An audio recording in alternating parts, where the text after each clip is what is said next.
Hey everyone, and welcome to the Sales Unscripted podcast. I am half of the Sales Unscripted podcast, Margaret Henney. I'm the other half. I'm trying to get the view for the people watching so they can see the whole look of it. So I'm not going to stand that way though. It's kind of weird. I just noticed that because like all I ever see you wear is of course your my BZ jacket. stuff. I wasn't even flashing that. Yeah, this this is okay. This is I'm a good little flashing fun. your So jacket. we are going to talk about a reset point. So if you're Yeah. listening, we will get to a topic which is about what do I do? So I'm halfway through. How do I take inventory of the first half? What do I do back half? Talk about some nuances of the back half. I think that'd be fun. Yep. Do you have outfits that you wear that you just don't like, but you still wear them? Absolutely. This is one. I don't know why. I always try this. It doesn't I'm go wearing like these jeans right now. Those are them. These are the jeans. These are my pants. So I try to love these pants. I'm like, they're real comfy and but they just don't go with anything. Totally. I can't wear my gray shirt with them. Really, I could, but then I needed some contrast, and that doesn't really go together. Yeah. It's a mess. Thanks It's for not a agreeing. mess. So look at you. Yeah, it doesn't go together. Okay, it doesn't. It's not a mess, but It you're not doesn't. as snappy as you normally It's just are. I'm not as put together. I don't like it. And I was walking out. I'm like, why do I do this? And it's the same combo. I do the same. I'm like, what am I doing? There's one jacket I wear that looks good with this. It's a red jacket with some like racing stripes down the side. Well, that's cool. Like checkered, but it just didn't. I don't know. Yeah. So Yeah, I don't like this shirt and this buckle. This little thing. Where it's just like a little bit too loose. Yeah, I it's the worst. have t-shirts like that, and they get like it immediately. I don't understand it. Someone fix that. Stand it. It's brutal. So you went to London. That was fun. Yes, Good. yes, we are back. We're back from London. We had a great time. We were there celebrating my dad's 70th birthday. The Happy whole birthday, family. Fred. Yes, so it was my husband Derek and I, my brother and his wife and their two kids, and my mom and dad. And it was so much fun. Yeah. And what I told you, Brian, and you can made tell fun them of now. me, is I was like, it rained every day. And I said, well, it's fucking London. Like, what do you expect? I said, it's like going to Hawaii and going, how was Hawaii? It was good. It was a the sun was really intense. It was really breezy the whole time. But It was I mean, really, like, look at us it's in London. this video. If you guys aren't watching us on video, go to YouTube because we've got our whole videos on there. Look at us now. Yeah, Yeah. Look at your glow. I look like an actual vampire. It's like intense. I am translucent. You evaporated. What the fuck? You have to smile. They So like you can see, they you're like, where is zapped she? it all out of me. But it is a very cool city. Lots of cool history. Yeah. So much great stuff to do. We went to Wimbledon. That was like so singularly amazing. Was it awesome? So awesome. Do you have strawberries and cream? We didn't, but we had Pips cups. You didn't have strawberries and cream. I know. I get it's an hour wait, but good God, I mean, I you're know. halfway around the world. You didn't have strawberries. You and know cream. what? This is the thing. I don't subscribe to these things. No, What? okay. People are like, you have to do this thing when you Well, it's go just a there. bucket list. Not that it's good. I don't subscribe to it. Have you I'm run like, with the bulls? No, I haven't. Oh, yeah. Have you seen me run ever? I actually haven't. That's actually another. We'll talk about that next episode. Oh, Maybe we'll have a video. boy. You're not athletic. Oh, athletic, yes. Running, no. You run goofy. Goofy, big time. You do really? Big time goofy. How do you run? Well, let me put it this way. I wanna see this now. In middle school, we were playing some dumb game in gym class, right? Where it was like, I don't know, whatever, fucking softball, who knows? But I had to run, and I was like not thinking about it, so I ran all out. My friend Holly Miller fell to the ground laughing, and she was like, Margaret, Holly. you are so funny. And I was That's like, so not nice. what do you mean? And she was like, You're like, I'm on first base, bitch. no, she literally thought I ran so funky. She thought I was No. being funny, and I Margaret. was like, I'm not being funny. no. That's how I run. I didn't know There you this. go. So do you jog ever, like for exercise? I used to, but then Do you look funny when you do that? I hope not. I'm not like running all out. Where's Holly Miller now? She's doing very well. Is She's she, though? Okay. thriving. Okay, Don't that's worry. good. We don't need to hate on Holly. Holly's great. Holly. But Holly was very athletic too. Yeah, right. She like was like the captain of the softball team and like all this Right. sort of thing. And I was like, girl, I swim. Okay? Right. Put That's me good. in water, not on land. Yeah, that's good. So, It's good to know yeah. yourself that way. Know thyself. Yep. Well, I won't make fun of you when I watch you run next time. We're having a little running Please don't. contest. Please don't. So for the next Sales Unscripted podcast episode, we'll be doing we'll do it while we're jogging. A jogging. good old fashioned Midwestern foot race. Because I have to run on the football field, a little bit. So I'm going to like. Not a little bit, like a lot. A lot better. We're about 6 miles a game. Isn't that crazy? That's a lot. Yeah. Okay, All right, let's go topic. to a topic. Yeah, so we're going to go like midpoint check-in. We're just past the July 4th. Yes. We are more than halfway through the year. Yep. And so we want to talk about a little. So what I want to ask you first. Yes.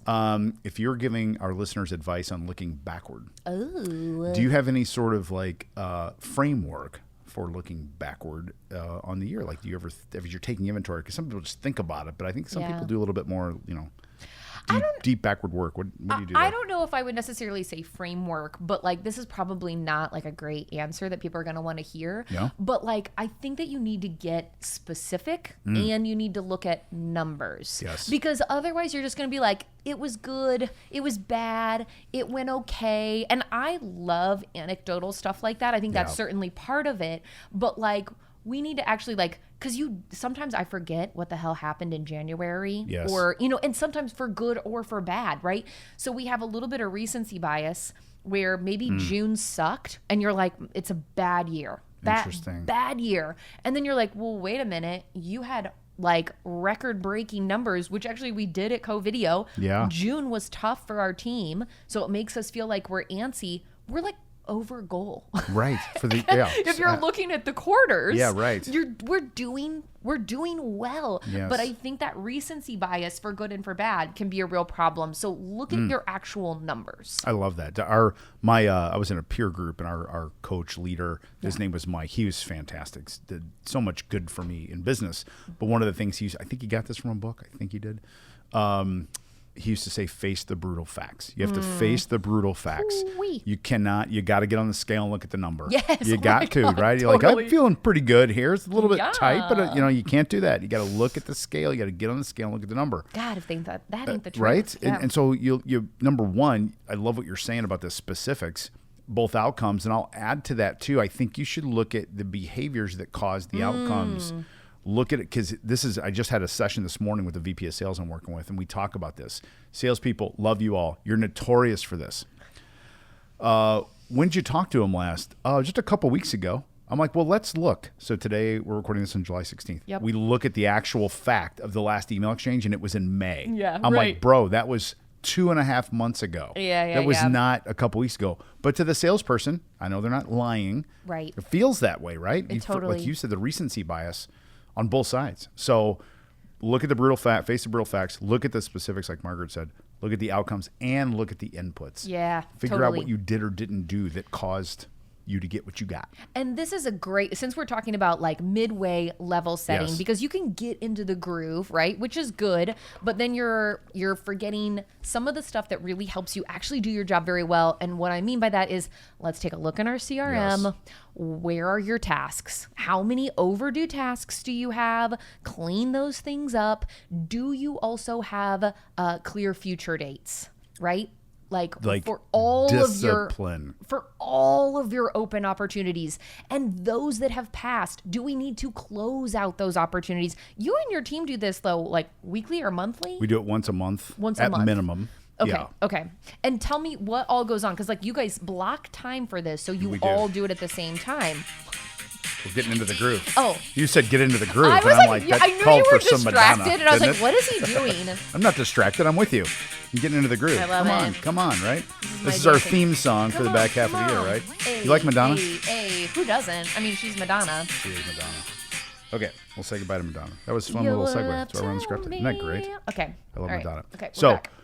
got to be specific. Got to look backward. Got to take inventory of where we are now. We got to look at the funnel going forward. So let's go to forward part, because here's my fun thing to talk about. I may have said this on this podcast. Today's July 16th. Yeah. We are recording this July 16th. When we look at the year, you think, okay, got the whole back half. No, you don't. Okay? Yeah. We're going to take away a week. We're going to take away the last 2 weeks of December. Yep. Okay. We're going to take a week for Thanksgiving. There's 3. If you have a 30-day sales cycle from very, very start to close, which is almost nobody, that's really fast. Most people are in the 45 to 60. But even just to say, okay, pretend you got a 30. You've got 1, 2, 3, 4, 5, 6, 7, 8, 9, 10, 11, 12, 13, 14, 15. You have essentially 16 weeks left to start an opportunity and still close it up. Yeah. It's a really compressed back half of the year. I just had some clients on. I do this every year because it's recorded. I go, they're like, well, we're halfway through. And I'm like, you guys are going to blink and it's going to be December 21st. And I'm going to play this back for you. And you're going to go, oh my God, that went fast, right? Yeah.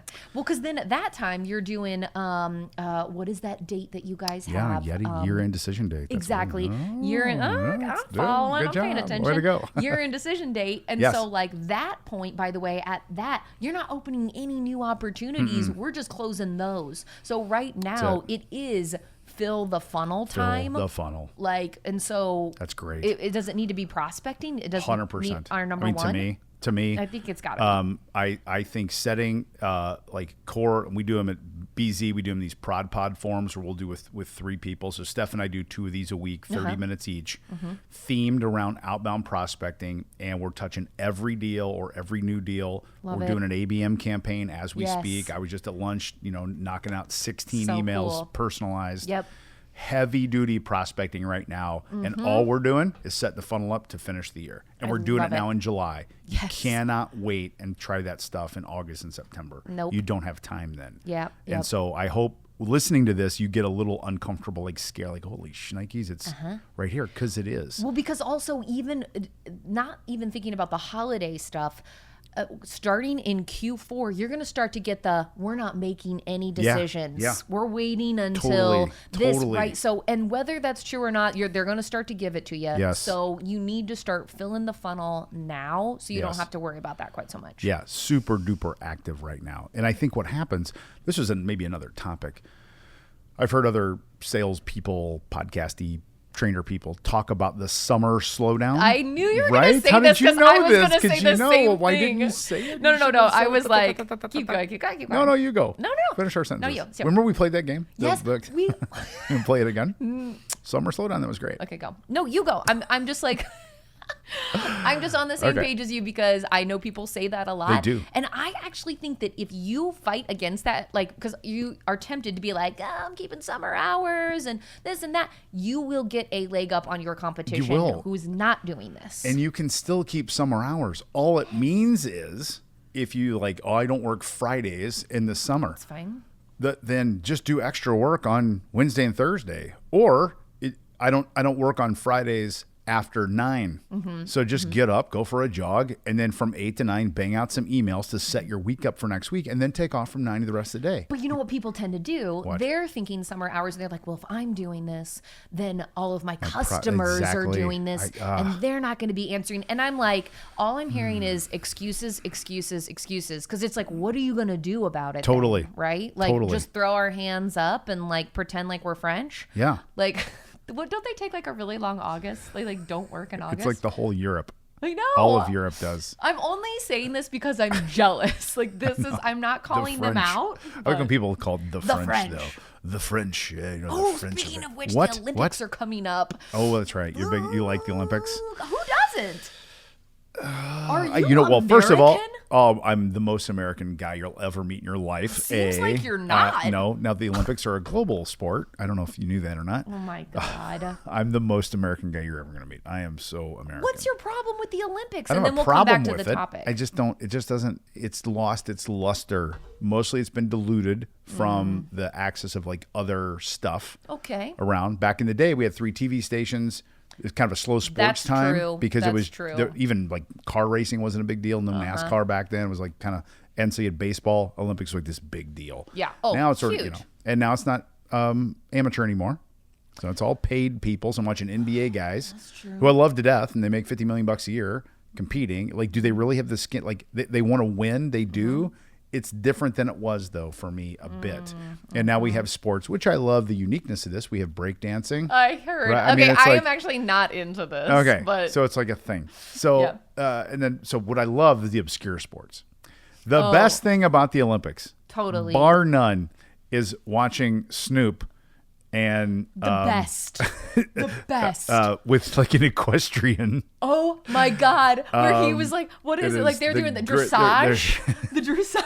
He's like, brother, crip walking, right? It's just like it is the greatest thing ever. Oh, God bless Snoop. I will tune in for that all day long. Anyway, all right. Glad you're here. Sorry. So back half shrunk down, tight timelines. Prospecting, yes. I love what you said. Build the funnel. Here's the little phrase. Yeah. Do not make a decision for your customer or prospect. Yeah. Do not decide that they're not in. Yeah. Call them and let them decide that they're not in or whatnot. You Totally. know, it drives me crazy.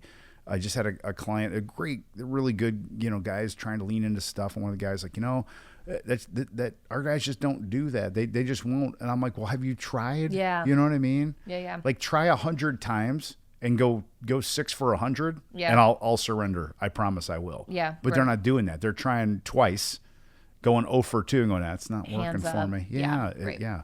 Put your hands up. You're playing my song. I mean, it's like, Everything is reminding you of songs. Who's that? I put your hands up. You're playing my song. Miley Cyrus. I did think about it for a second. There's a weather guy that does this on TikTok. Have you seen him? No. He puts song lyrics into his weather forecast. It's genius. The guy is so good. at TikTok. Weather guys. Anyway, so we job. got a compressed half. So we look backwards. We get real specific. No head in the sand. Look at face the brutal facts. Now we're looking forward. We're heavy duty prospect time now. Fill in the funnel for the back half of the year. I want to go back to. You need to really, really audit yourself for calendar clarity here. Yes. Very specific on timelines, both next step, clear future dates, what we say like calendar events, but also for go no-goes. Yeah. I'd really want all of our listeners to think love about a that. Go, no-go. It's fantastic, God, isn't it? I Right? love a go no-go. Because you get dialed in so to a clear. process. It's so clear. You can always move it if you need to, but when you're going to get in here, you're going to get up to September, October, and then I love what you said, Margaret, about people are going to start to push and go, well, we're not going to make any. Well, we don't do anything new this year, Yeah. kind of waiting, hesitant, blah, blah, blah. It's like, blah. Yeah. No, thank you. Yep. That's why we got to look at setting it up so that Q3, filling the funnel, moving deals down so that Q4 is close season. We're 100%. just closing as much as we possibly can. 100%. Got to like be it. the way to do it. So that was really good. That was look good. Back, look forward. Sales unscripted. Let's Margaret's like, I go, don't have a topic. man. I'm like, what if we talked about this? We go, okay. We just started talking. That's how we do it. That's how it's at done, Sales Unscripted people. podcast. So I'll be live in St. Louis this week, and then I'll be live in Denver the weekend after with the help. I of might podcast come and I'm partner. not coming. You're still thinking about it, though, aren't you? Well, You of still course. feel Who bad doesn't saying wanna no. go to Denver? It's fun, isn't it? Okay. We'll see you next time. Bye, guys. Cheers.